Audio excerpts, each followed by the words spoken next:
السلام عليكم ورحمة الله وبركاته. داود يا ماكس لكن جوكت العالم وايد السلامي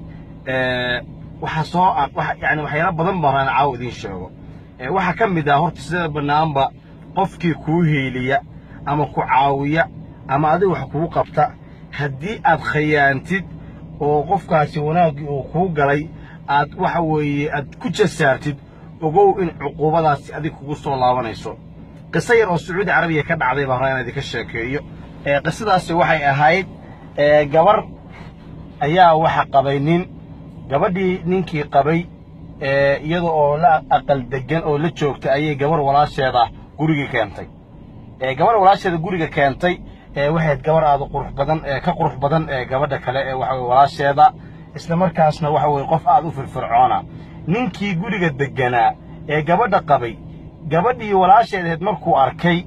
waa uu ka dhaxbaxay waa uu jeclaaday mana uu geeyo mana uu diiniyana waxa weeye xaq uma leh inuu jeclaado ama uu waxa weeye وقفتاس إل دمع كفيريو لكن إيمان درء واحد أوجيسي دمع يشهدان بأوجي إنه جواد دمعه واحد على ما كم بدأ يعني جواد ولا شيء ده يضع شغلكم مغن وننكي يقول ولا الكيساي أي اسكت ضيان إنه جوادي حقوق قبضانين وجوادي ولا شيء قوي سوى عبسان عادي أهين هذه أساس على جوادي واحد اللي يوقع عرفتي برنامج وقصة بحري والسؤال يدين لبضوا دي بس سؤال يدين كي ولا شيء قوي يكيل دشي با gabadhii soo eriyay gabadhii markii soo baxday ay ka soo carartay ay soo orday nin masriya baa leeyahay oo masaajid salaadii maqrib rabo inuu aado oo Sacuudi Carabiga xilliga salaada la tukanayo waa la xiraa meherado dhan baa la xiraa waxa dhacday marka in ay gabadhii ay gashay farmasigii iyadoo waxa weeye magangeliye rabtay inay waxa weeye weydiisato ninka masriga meeshii uga soo dabagaleen gabadhii ninkii dhakhtarka gadaashiisa bay istaagtay waxay yani tiri iga celi bayt ninkii nimankii buu la dagaalamay ninkii waa laga xoog batay waa la qaraacay suxun baa loo qaraacay kadibna waxa weeye ninkii si loo qaraacay uu kooma galay markuu ninkii dhacay gabadhii qabsadeen si rabaan bay ka yeeleen iyadana meeshii ba uga tageen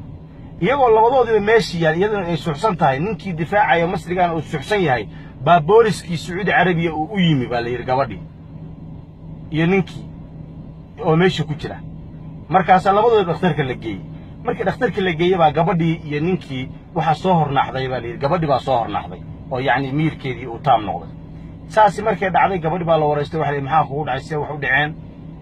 xaqiiqda meeshii ka warrami lahayd bay waxay tiri masaajid waxaan soo galay bay tiri farmasiga anoo dawo raadinayo ninkan masriga baa daan xoog ugu qabsado waan iska caabiyeeyo kadibna waa waxa weeye waa uu kufsadayo isagoo kufsanayaan annaba ra u geystayo waxyaalo program ah oo been ah oo samayn bay ka samaysay kiiskan isagay ku rogtay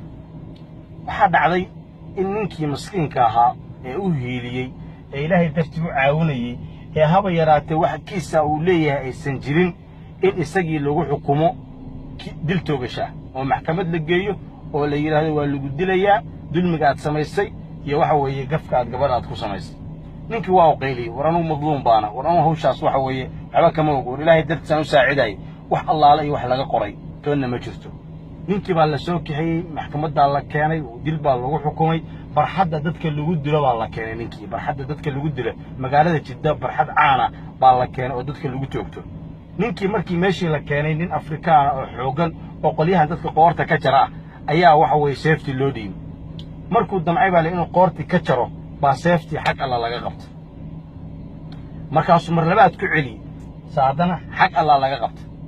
ثم سدحات بكعلي سهدنا حق الله لا يقبت سبحانه وتعالى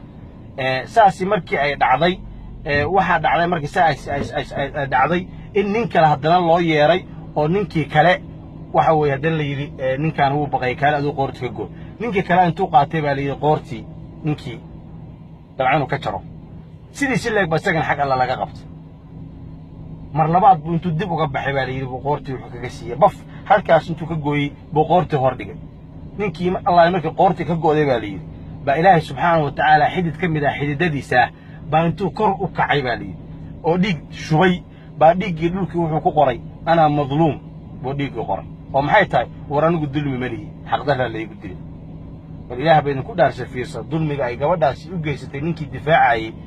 waxa weeye bal heer ku gaarafiyay waxa dhacday in waxa weeye gabadhii la soo qabtay nimankiina la soo qabtay sheekadii la ogaaday in iyadiina la toogtay labadii ninna la toogtay ay nolosheedina saa ku weyday nimankii kale ay qaranaysana iyaguna ay noloshoodii waayeen waxaasoo dhanna waxa keenay